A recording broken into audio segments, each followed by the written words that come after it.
Hey everyone, and welcome back to another video. In this video, I'm going to show you how to find your bank statements on the Branch app. Now, this video is going to be particularly useful for individuals. Let's say that you want to go ahead and find your bank statements. How do you actually go ahead about doing so? Now, this video is going to be short, sweet, and simple, guys. There's not going to be a lot of steps involved.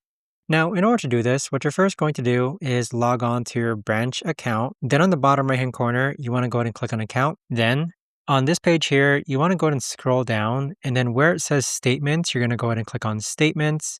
And then this is where you can see your statements organized by month. So you have it organized by year at the top, and then for the past years, you can see that it's organized by the 12 months of each of the past years. So if we go and click onto an actual statement, you can see the account summary, the fees breakdown, any transactions that took place.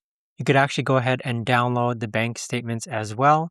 But there you have it, guys. That right there is the best and easiest way that I know of to actually go ahead and find your bank statements on the Branch app. If you guys know of a better or easier way to actually do this, let me know in the comments down below.